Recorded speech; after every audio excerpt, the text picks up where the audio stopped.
Olá, graça e paz. Que bom ter o privilégio de poder compartilhar esse vídeo com você. Vídeo esse em que eu estou, conforme prometido no último vídeo, eu vou deixar registrado através desse vídeo. Vou tecer alguns comentários sobre o capítulo 23 do livro de Levítico.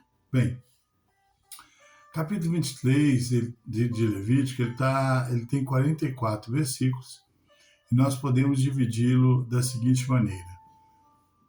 Do versículo 1 ao versículo 3, diversas festas.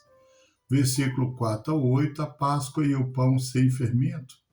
Versículo 9 ao 14, a festa das primícias. Versículo 15 ao 22, festas de Pentecostes. Versículo 23 ao 25, festas das trombetas. Versículo 26 ao 32, festa da expiação. Versículo 36 ao 36, novamente, festa das trombetas. E versículo 37 ao 44, encerrando, festa dos tabernáculos. Novamente se repete aqui, então, a festa dos tabernáculos nesses versículos. Bem, amados, quero compartilhar aqui com vocês que no capítulo 22 de Levítico, nós vimos que o Senhor ele manda que Moisés instruísse os sacerdotes, advertindo que aquele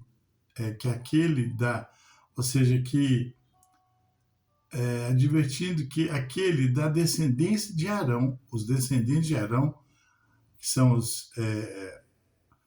Arão era da tribo de Levi, e dos descendentes de Arão é que iria então surgir os sacerdotes. Deus assim determinou. Ou seja, a descendência de Arão que estivesse imundo por serem sacerdotes e comessem das coisas sagradas seriam eliminados de diante do Senhor. Deus determina que não fossem profanadas as ofertas dos israelitas. Era necessário que, em estando imundo, eles se abstivessem até purificar-se. Quem profanasse as ofertas levaria sobre si a iniquidade. Por fim, Deus reforça a orientação sobre a oferta pacífica, reiterando que o animal deveria ser macho sem defeito. No entanto, caso fosse oferta voluntária, poderia ser aceito novilho ou cordeiro desproporcionados. Quando o animal nascesse, só poderia servir de sacrifício a partir do 8º dia, e filhote e mãe não poderiam ser imolados no mesmo dia. Levítico capítulo 23, então,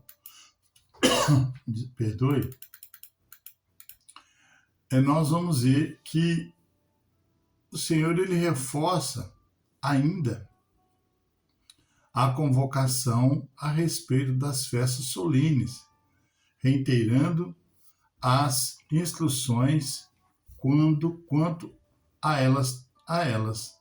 Também reforça a determinação quanto o guardar o sábado. Inicialmente, dá-se instruções quanto à Páscoa, a qual se daria aos 14 dias do primeiro mês, à tarde, e aos 15 dias iniciaria a festa dos pães asmos. Essa festa duraria uma semana. Após determinar-se a celebração da festa das primícias, a qual se daria no dia posterior ao sábado da Páscoa, onde se consagrava a colheita. Também a determinação para a realização da festa de Pentecostes no 50º dia após a Páscoa, na qual também celebrava-se os primeiros frutos, ou seja, as primícias. Em seguida, vemos a determinação de que, ao primeiro dia do 7º mês, houvessem a festa das trombetas, devendo ser oferecidas ofertas queimadas. Glória a Deus.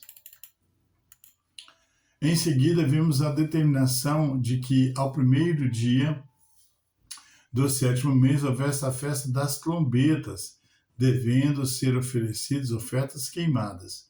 O Senhor ainda convoca os israelitas a guardarem o dia da expiação, onde eles deveriam se consternar e sacrificar solenemente ao 10º dia, no sétimo mês, a fim de fazer expiação perante Deus. A pessoa que não se afligisse seria eliminada do povo. Em seguida, aos 15 dias do mês 7, deveria ocorrer a festa dos tabernáculos, o qual duraria uma semana, onde se ofereceria ofertas queimadas e celebraria o final da colheita e relembravam a época em que viviam em tendas, né? Deus é muito organizado. Ou seja, por fim, nós vemos que o Senhor ele determina que o povo de Israel não deixasse de guardar o sábado e as festas fixas, aduzindo que seriam santa convocação, a fim de que servissem como memorial para as próximas gerações. Ainda nos dias de hoje, o mundo possui em seus calendários datas especiais que marcam acontecimentos históricos. Constantemente vemos datas que pautam assuntos importantes, das quais a sociedade não pode se esquecer, gerando assim conscientização. Os israelitas estavam de igual forma sendo convocados a se reunirem e transmitirem tudo o que o Senhor havia feito. Deus estava separando um povo para si, criando uma nova nação, instruindo seus filhos e lhes dando ordens de que não deixassem as próximas gerações, ou seja, não deixasse que as próximas gerações esquecessem dos feitos e promessas de Deus. Mais adiante, veremos que Deus ordena que suas determinações fossem inculcadas aos descendentes dos israelitas, sendo que deveriam ser objeto de meditação em todos os afazeres, enquanto andavam, sentavam ou dormiam. Deuteronômio, capítulo 6, versículo 7. Ainda hoje, Deus deseja que as crianças sejam ensinadas sobre seus preceitos, sendo que, se assim forem instruídas, não se desviarão deles. Provérbios, capítulo 22, versículo 6. As Escrituras mencionam que a palavra de Deus é viva, eficaz, atuante em nosso interior. Hebreus 4:12. Por essa razão, que ao ser ensinada, ela possui o poder de trazer luz, direção e discernimento sobre todas as coisas.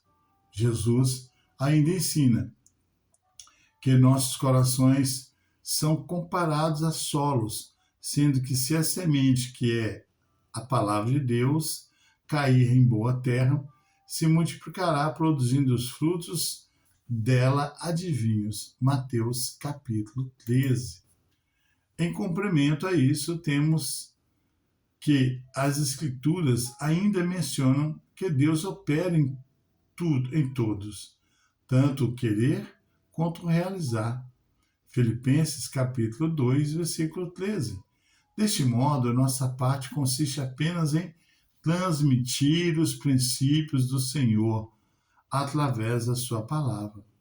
A palavra viva e o próprio Deus se encarregarão da obra interior daqueles que atendem ao convite. Olha só, a palavra viva e o próprio Deus se encarregarão da obra interior daqueles que atendem ao convite da graça. Bênção de Deus. Que belíssimo capítulo. Quanta coisa boa nós podemos, ou melhor, quantos ensinamentos, né? Nós podemos extrair desse capítulo. Muito gostoso você parar, ler e meditar nos capítulos da Palavra de Deus. Que Deus te abençoe, que Deus te guarde. Um grande abraço, um grande beijo no teu coração do pastor Geraldo Magela e até o próximo vídeo, querendo Deus.